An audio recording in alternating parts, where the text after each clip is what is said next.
Our channel. ఈరోజు topic వచ్చేసి మనకి కాంపిటేటివ్ ఎగ్జామ్ సంబంధించి మనకు అత్యంత కీలకమైనటువంటి కరెంట్ అఫైర్స్లో భాగంగా మనము ఈరోజు వీడియో అయితే చేయబోతున్నాం అనమాట. ఇక్కడ మీకు ఆల్రెడీ 4 వీడియోలు అయితే కనుక మీకు మన యూట్యూబ్ ఛానల్లో అయితే అప్లోడ్ చేయడం జరిగింది కరెంట్ అఫైర్స్ సంబంధించి, లేటెస్ట్ కరెంట్ అఫైర్స్ సంబంధించి. ఈరోజు కూడా మనం ఒక వీడియో పార్ట్ని అయితే మీరు అప్లోడ్ చేయబోతున్నాం అనమాట. ఫ్రెండ్స్, ప్రతి ఒక్కరు కూడా ఛానల్ అయితే మొదటిసారిగా చూస్తున్నటువంటి ప్రతి ఒక్కరు కూడా ఛానల్ అయితే సబ్స్క్రైబ్ చేయండి, అలాగే వీడియోని అయితే లైక్ చేయండి. చూస్తున్నారు కానీ ఎవరు కూడా వీడియోని అయితే లైక్ చేయడం లేదు, అలాగే మీ ఫ్రెండ్స్కి కూడా షేర్ చేయండి. ఎందుకంటే మీరు ఇచ్చేటువంటి లైక్స్ నాకు ఎంతో ఎంకరేజ్మెంట్గా ఉంటాయి కాబట్టి ప్రతి ఒక్కరు కూడా వీడియోని అయితే మొదటిసారిగా లైక్ చేయండి, అలాగే ఛానల్ని కూడా సబ్స్క్రైబ్ చేయడం మాత్రం మర్చిపోవద్దు, అలాగే ఫ్రెండ్స్ కూడా షేర్ చేయండి. ఫ్రెండ్స్, ఇక్కడ మనం టాపిక్లోకి వెళ్ళినట్లయితే ఇక్కడ రష్యాకు సంబంధించినటువంటి ఇన్ఫర్మేషన్ మనకు ఇటీవల కాలంలో మళ్ళీ ఒకసారి మనకు వార్తల్లో నిలిచిందనమాట. అది ఏంటి అంటే ఇక్కడ మనకు ఆల్రెడీ రష్యా ఉక్రెయిన్కి సంబంధించి మనకు ఫిబ్రవరి 24th 2022 అంటే లాస్ట్ ఇయర్ ఫిబ్రవరి 24th మనకైతే కనుక రష్యా అనేది ఉక్రెయిన్ మీద దాడి చేస్తూనే ఉంది. దానికంటే ముందుగా మనకి ఈ సంక్షోభం మొదలు అవ్వకముందు రష్యా నుండి భారత్ అంటే మన భారతదేశం కేవలం 1% మాత్రమే ముడి చమురును అయితే దిగుమతి చేసుకునేదన్నమాట. ఇది ఎప్పుడు అంటే రష్యా ఉక్రెయిన్ సంక్షోభం జరగక ముందు 1%, కేవలం 1% మాత్రమే మనం ముడి చమురును మన భారతదేశానికి తెచ్చుకునేవాళ్ళం అనమాట. అయితే ప్రజెంట్ అయితే మనకి ఇక్కడ ఆ 1% కాస్త 30%కి అయితే చేరింది. ఓకే, దేశంలో ముడి చమురు గత నెలలో ఫిబ్రవరి 23 అంటే లాస్ట్ మంత్లో 2023లో ఎక్కువగా బాగా జరిగిందనమాట. అది ఎంత అంటే రోజుకు దాదాపుగా 16 లక్షల బ్యారెర్ల వరకు అయితే మనము మన భారతదేశానికి రష్యా నుండి భారతదేశానికి దిగుమతి చేసుకోవడం జరిగిందనమాట. ఇది ఈ విధంగా మనకి రష్యా అనేది మనకు వార్తలు అయితే నిలిచింది. అత్యధికంగా మనకు దీంతో రష్యా నుంచి అత్యధిక ముడి చమురు దిగుమతిగా చెప్పొచ్చు అనమాట. ఓకేనా. రష్యా మన భారతదేశానికి రష్యా నుండి మనకు ఎంత దిగుమతి చేసుకున్నామంటే రష్యా నుండి 10 లక్షల బ్యారెర్లు, అలాగే ఇరాక్ నుంచి 9.39 లక్షల బ్యారెర్లు, అలాగే సౌదీ అరేబియా నుండి 6.47 లక్షల బ్యారెర్లు అనమాట. ఓకేనా. ఈ విధంగా మనం భారతదేశానికి ముడి చమురుని ఈ విధంగా దిగుమతి చేసుకున్నాం అనమాట. దాంట్లో ఫస్ట్ వన్ వచ్చేసి మనకి ఎక్కువగా రష్యా నుండి అయితే మనము 16 లక్షల బ్యారెర్ల వరకు అయితే మన భారతదేశానికి దిగుమతి చేసుకోవడం జరిగింది. ఓకే, ఇది రష్యాకు సంబంధించినటువంటి ఇన్ఫర్మేషన్. అలాగే నెక్స్ట్ చూసినట్లయితే ఇక్కడ మనకి సూచీలో భాగంగా మనకు ప్రజాస్వామ్య సూచీ 2023లో భాగంగా తీసుకున్నట్లయితే దీన్ని మనం ఎలక్ట్రల్ డెమోక్రసీ ఇండెక్స్ 2023 కింద తీసుకుంటే ఈ ప్రజాస్వామ్య సూచీని మనకి వీడెమ్ అనేటువంటి సంస్థ అయితే విడుదల చేసిందనమాట. ఇక్కడ వీడెమ్ అంటే ఏంటి అంటే వెరైటీస్ ఆఫ్ డెమోక్రసీ గుర్తుపెట్టుకోవాల్సి అయితే ఉంటుంది. ప్రజాస్వామ్య సూచీని మనకు ఏ సంస్థ విడుదల చేస్తుందంటే వీడెమ్ అనేటువంటి సంస్థ విడుదల చేస్తుంది అనమాట. ఈ వీడెమ్ అంటే ఏంటి అంటే వెరైటీస్ ఆఫ్ డెమోక్రసీ సంబంధించి. ఓకే, దీని యొక్క ప్రధాన కేంద్రం వచ్చేసి మనకు స్వీడన్లో అయితే ఉంది. ఈ ప్రజాస్వామ్య సూచీలో భాగంగా మన భారతదేశం అనేది లిబరల్ డెమోక్రసీ కేటగిరీలో 97th పొజిషన్ అయితే కనుక కైవసం చేసుకునిందనమాట. అలాగే ఎలక్ట్రల్ డెమోక్రసీలో ఇండియా అనేది మనకు 108th పొజిషన్ అయితే కైవసం చేసుకునేది. మన ఇక్కడ లిబరల్ డెమోక్రసీ కేటగిరీలో 97వ పొజిషన్, అలాగే ఎలక్ట్రల్ డెమోక్రసీలో మనకి ఇండియా అనేది 108 బాగా స్థానాన్ని అయితే కైవసం చేస్తుందని గుర్తుపెట్టుకోవాల్సి అయితే ఉంటుందన్నమాట. ఇక్కడ లిబరల్ డెమోక్రసీ కేటగిరీలో మనకు ఇండియా అనేది 97th పొజిషన్ అయినప్పటికీ ఇక్కడ లిబరల్ డెమోక్రసీ సంబంధించి మనకు ఫస్ట్ ర్యాంక్ దేనికంటే Denmark, second rank Sweden, third rank నార్వేకి అయితే ఇవ్వడం జరిగిందనమాట. ఓకే, నెక్స్ట్ ఎలక్ట్రల్ డెమోక్రసీ సంబంధించి మనకు ఫస్ట్ ప్లేస్లో మనకి Denmark, second place Switzerland, third place Sweden అయితే కైవసం చేస్తున్నది. 108 పొజిషన్లో ఎలక్ట్రల్ డెమోక్రసీ కింద ఇండియా అనేది మనకు 108 పొజిషన్ అయితే కైవసం చేసుకున్నది అని గుర్తుపెట్టుకోండి. ఇది మొత్తం ఎక్కడి నుంచి మనకు సేకరించామంటే వీడెమ్ అటువంటి సంస్థ ప్రజాస్వామ్య సూచి 2023లో భాగంగా మనకైతే ఇన్ఫర్మేషన్ అయితే ఉందని గుర్తుపెట్టుకోండి. ఈ వీడెమ్ సంస్థ అనేది ఈ వీడెమ్ వెరైటీస్ ఆఫ్ డెమోక్రసీ అనేది మనకి మన దేశంని అంటే మన భారతదేశంని ఎలక్ట్రల్ ఆటోక్రసీగా అభివర్ణించిందనమాట. ఇది మనకు మోస్ట్ ఇంపార్టెంట్, ఇది గుర్తుపెట్టుకోండి. ప్రజాస్వామ్య సూచి 2023లో వీడెమ్ అనేటువంటి సంస్థ మన దేశంని ఎలక్టోరల్ ఆటోక్రసీగా అభివర్ణించిందనమాట. ఇది మనం గుర్తుపెట్టుకోవాల్సి అయితే ఉంటుందన్నమాట. నెక్స్ట్ వచ్చేసి మనకు ప్రపంచంలోనే అతి పురాతనమైన కీటం యొక్క అవశేషాలను శాస్త్రవేత్తలు రష్యాలో అయితే కనుగొన్నారనమాట. ప్రపంచంలోనే అతి పురాతనమైన అంటే పాతదైనటువంటి కీటకం యొక్క అవశేషాలను రష్యా శాస్త్రవేత్తలు అయితే రష్యాలో కనుగొనడం జరిగిందనమాట. దీనిని వారు ప్రపంచంలోని మొదటగా ప్లాంట్ పాలినేటర్. దీన్ని మనం అతి పురాతనమైన కీటకం యొక్క అవశేషాన్ని వాటి యొక్క రష్యా యొక్క శాస్త్రవేత్తలు దీన్ని మనం ప్లాంట్ పాలినేటర్గా గుర్తింపు పొందడం జరిగిందనమాట. దీని యొక్క పేరు ఏంటి అంటే టిలియాడమ్ బిట్స్ అనేటువంటి ప్రపంచంలో అతి పురాతనమైన కీటకం యొక్క అవశేషాలుగా రష్యా సైంటిస్టులు రష్యాలో కనుక్కోవడం జరిగింది. దీని యొక్క పేరు అనేది మనకి ఇంపార్టెంట్ కాబట్టి టిలియాడమ్ బిట్స్ అనేటువంటి వర్డ్ని అయితే మీరు గుర్తుపెట్టుకోవాల్సి అయితే ఉంటుంది. అలాగే ప్రపంచంలో మొట్టమొదటి bamboo bamboo crush barrier installed on Maharashtra highway. So, ఇక్కడ ప్రపంచంలోనే మొట్టమొదటిసారిగా మనకు మహారాష్ట్ర రాష్ట్రం అనేది మనకు వార్తల్లో అయితే నిలిచిందనమాట. సో, ఇది ఏ విషయంలో నిలిచింది అంటే ఇక్కడ so, bamboo crush barrier installed on Maharashtra highway. అంటే ఇక్కడ మనం హైవే హైవే చుట్టుపక్కల అంటే రోడ్డుకి ఇరువైపులా మనకు బ్యాంబోస్‌తో ఉన్నటువంటి హద్దులనైతే నిర్మించడం జరిగిందనమాట. అది మహారాష్ట్ర హైవేలో. ఓకేనా. సో, దీనికి సంబంధించి మనకి సో, ఇక్కడ బ్యాంబో ట్రీకి సంబంధించి మనకు చిన్న ఇన్ఫర్మేషన్ తెలుసుకున్నట్లయితే so, world fastest growing plant ఏంటంటే అది బ్యాంబో అనమాట. అంటే ప్రపంచంలోనే అత్యధికంగా ఎక్కువ ఎత్తు పెరిగేటువంటి ప్లాంట్ ఏంటి అంటే ఫాస్టెస్ట్ గ్రోయింగ్ అంటే తక్కువ కాలంలో ఎక్కువ పెరిగేటువంటి చెట్టు ఏంటంటే బ్యాంబో ట్రీ అనమాట. ఓకే. సో, ఈ బ్యాంబో ట్రీతో మనకి మహారాష్ట్రలో రోడ్డుకి ఇరువైపులా మనకి అంటే సేఫ్టీ ప్రికాషన్స్ కోసం అంటే అనిమల్స్ రోడ్డు మీదకి రాకుండా అలాగే ఏదైనా వెహికల్స్ సంబంధించి ఎటువంటి ప్రాబ్లం లేకుండా మనకైతే కనుక రోడ్డుకి ఇరువైపులా ఈ బ్యాంబో ట్రీస్తో మనకైతే కనుక ప్రికాషన్స్ తీసుకోవడం జరిగింది. అది ఎక్కడ అంటే కనుక మొట్టమొదటిసారిగా ప్రపంచంలో మహారాష్ట్రలో దీన్ని వాళ్ళు ఏర్పాటు చేయడం జరిగిందనమాట. సో, ఇక్కడ ఈ మహారాష్ట్రలో కూడా ఎక్కడ అంటే ఇక్కడ మహారాష్ట్రలోని చంద్రాపూర్ యవత్మాల్ డిస్ట్రిక్ట్ రహదారి వెంట దీన్ని ఏర్పాటు చేయడం జరిగిందనమాట. సో, మొక్కల యొక్క పెరుగుదలను కొలిచేటువంటి పరికరం ఏంటి అంటే క్రెస్కోగ్రాఫ్. ఇది మనం గుర్తుపెట్టుకోవాల్సి ఉంటే మనకు చాలాసార్లు కాంపిటేటివ్ ఎగ్జామ్ పాయింట్ ఆఫ్ వ్యూలో వచ్చేటువంటి బిట్ ఇది. సో, మొక్కల యొక్క పెరుగుదలను కొలిచేటువంటి పరికరం ఏంటంటే కనుక క్రెస్కోగ్రాఫ్ అనేటువంటి గుర్తుపెట్టుకోండి. ఓకే. సో, ఇక్కడ మనకి మహారాష్ట్రలోని చంద్రాపూర్ అండ్ యవత్మాల్ డిస్ట్రిక్ట్ రహదారి వెంబడి ఏర్పాటు చేసినటువంటి ఈ బ్యాంబో ట్రీ సంబంధించి దీని యొక్క పేరు ఏంటి అంటే దీని యొక్క పేరు వచ్చేసి బాహుబలి అనేటువంటి పేరుతో దీనికి నామకరణం చేయడం జరిగింది. కాబట్టి ఈ పదాన్ని మనం గుర్తుపెట్టుకోవాల్సి అయితే ఉంటుంది.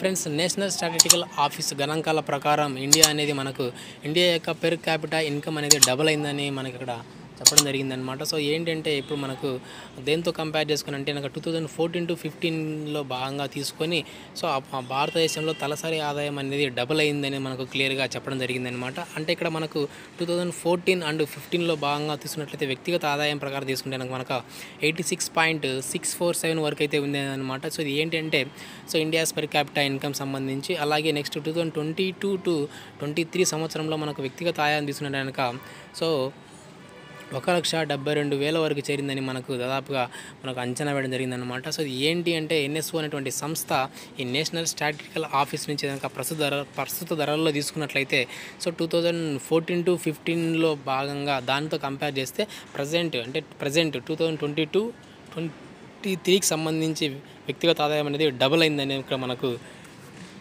చాలా క్లారిటీగా ఇన్ఫర్మేషన్ వేయడం జరిగిందనమాట. సో, ఇది మనం గుర్తుపెట్టుకోవాల్సి అయితే ఉంటుందన్నమాట.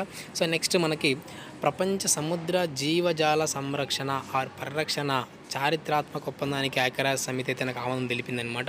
సో, ఇక్కడ ప్రపంచ సముద్ర జీవజాల సంరక్షణ అంటే ఏంటి అంటే కనుక సో, ఇక్కడ దీని ప్రకారం మనకు ఏ దేశానికి చెందని ఈ సముద్ర జలాల్లో నివసించే జీవ వైవిధ్యంను రక్షించడంను ఆమోదం తెలిపిందనమాట. అంటే ఇప్పుడు సముద్రంలో ఉన్నటువంటి ఏవైనా జలచరాలు కావచ్చు వాటి యొక్క సేఫ్టీ కోసం వాటి యొక్క జీవ వైవిధ్యం రక్షించడం కోసం ఇటీవల కాలం న్యూయార్క్లో జరిగినటువంటి ఒక సభలో మనకు ఒక ఒప్పందం అయితే ఆమోదించబడిందనమాట. సో, దీని ద్వారా మనకి సముద్ర జీవజాల సంరక్షణ పరిరక్షణకు సంబంధించి సముద్ర జలాల్లో ఉన్నటువంటి జీవ వైవిధ్యం రక్షించడం కోసం సో న్యూయార్క్లో ఇటీవల జరిగినటువంటి సమావేశంలో ఐక్యరాజ్య సమితి అనేది మనకు ఆమోదం తెలిపింది. ఇది మనం గుర్తుపెట్టుకోవాల్సి అయితే ఉంటుంది.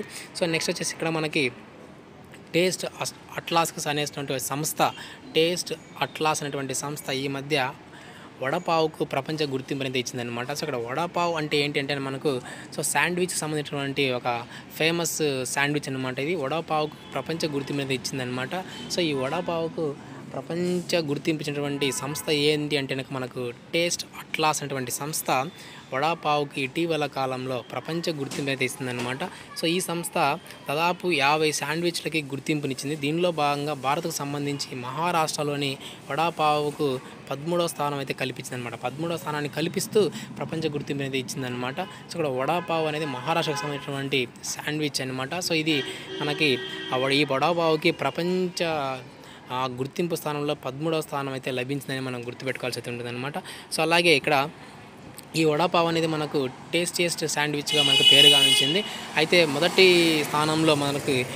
స్థానంలో తాంబిక్ అనేటువంటి ఈ శాండ్విచ్ అనేది మనకు తుర్కీ దేశానికి సంబంధించినటువంటి ఈ తాంబిక్ అనేటువంటి శాండ్విచ్ మనకు మొదటి స్థానంలో స్థానం అయితే కైవసం చేసుకునేది. అయితే మనకు 13వ స్థానంలో ఈ మహారాష్ట్రలోని వడాపావుకు సంబంధించి ఈ మనకు 13వ స్థానంలో ప్రపంచ స్థాయిలో మనకైతే రికార్డుని అయితే సృష్టించిందని గుర్తుపెట్టుకోండి.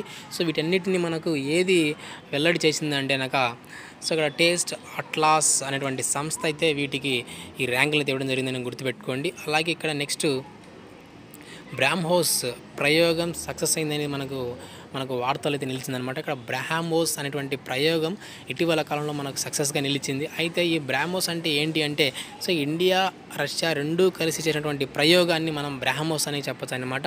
సో ఇక్కడ బ్రాహ్మోస్ అంటే బ్రహ్మపుత్ర అనేది ఇండియాకి సంబంధించి, అలాగే మాస్కోవా అంటే రష్యాకి సంబంధించినటువంటి ఇన్ఫర్మేషన్ అనమాట. ఓకే, ఇక్కడ ఈ ఇండియా రష్యా ఈ రెండూ కలిసి కూడా ఇటీవల కాలంలో ఒక ప్రయోగాన్ని అయితే సక్సెస్ చేసుకున్నాయి. ఆ ప్రయోగం పేరు మనము బ్రాహ్మోస్ ప్రయోగం అని చెప్పొచ్చు అనమాట. ఈ బ్రాహ్మోస్ చిప్ని ఇటీవల విజయవంతంగా సక్సెస్ అయింది.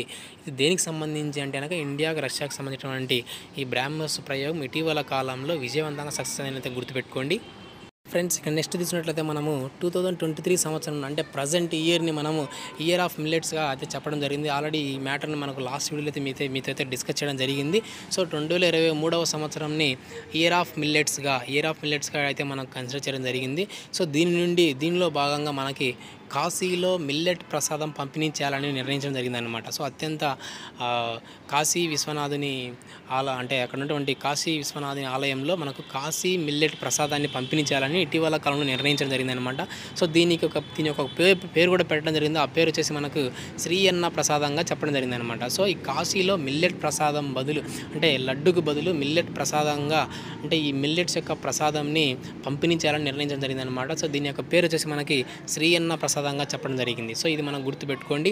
అలాగే మధ్యప్రదేశ్ రాష్ట్రం వారు మహిళలకు నెలకు 1000 రూపాయలు ఇవ్వాలని నిర్ణయించిందన్నమాట. సో ఇటీవల కాలంలో మహిళలకు 1000 రూపాయలుగా ఇచ్చేటువంటి రాష్ట్రం ఏంటి అంటే మనం మధ్యప్రదేశ్ రాష్ట్రంగా చెప్పొచ్చు అనమాట.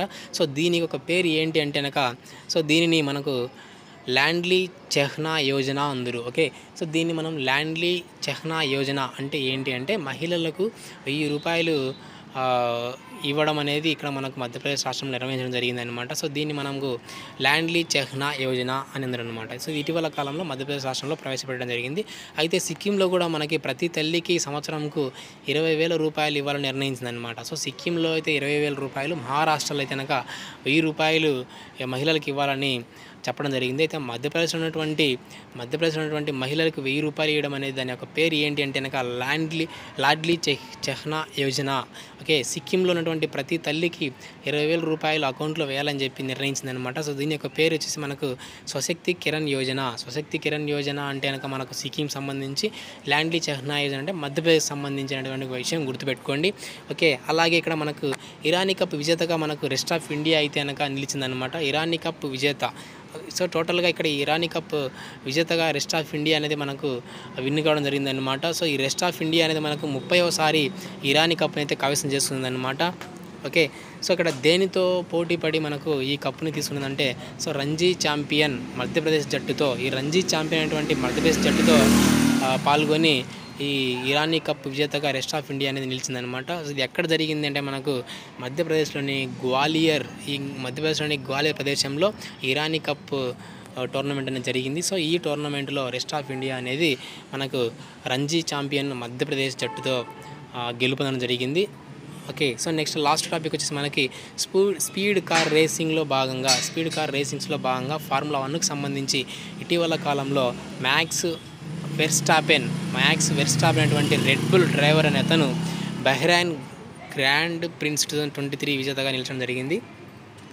ఫ్రెండ్స్, ఇక్కడ బహ్రెయిన్ గ్రాండ్ ప్రైన్ 2023 విజేత ఎవరు అంటే మ్యాక్స్ వెర్స్టాపెన్ అనేటువంటి రెడ్ బుల్ డ్రైవర్ ఇటీవల కాలంలో బహ్రెయిన్ గ్రాండ్ ప్రైన్ 2023 విజేతగా నిలచడం జరిగిందనమాట. ఈ యొక్క పేరు కూడా మనం గుర్తుపెట్టుకోవాల్సి అయితే ఉంటుంది. ఫ్రెండ్స్, ఇది ఈరోజు కరెంట్ అఫైర్స్ సంబంధించి లేటెస్ట్ కరెంట్ అఫైర్స్. ఫ్రెండ్స్, మన ఛానల్ ఎవరైనా సరే మొదటిసారిగా చూసినట్టయితే ప్రతి ఒక్కరు కూడా ఛానల్ అయితే సబ్స్క్రైబ్ చేయడం మాత్రం మర్చిపోదు. అలాగే వీడియో అయితే లైక్ చేయండి. చూస్తున్నారు కానీ ఎవరు కూడా లైక్ చేయడం లేదు. దయచేసి ఈ వీడియో మొదటిసారిగా లైక్ చేయండి. అలాగే ఫ్రెండ్స్ కూడా షేర్ చేయండి. ఎందుకంటే మీరు ఇచ్చేటువంటి లైక్స్ ద్వారా నేను మీకు మరిన్ని వీడియోస్ నేను చేయడానికి నాకు ఎంతో ఎంకరేజ్మెంట్గా ఉంటుంది. కాబట్టి ప్రతి ఒక్కరు కూడా వీడియోని అయితే లైక్ చేయండి. అలాగే ఛానల్ని సబ్స్క్రైబ్ చేయడం మర్చిపోవద్దు. Thank you for watching.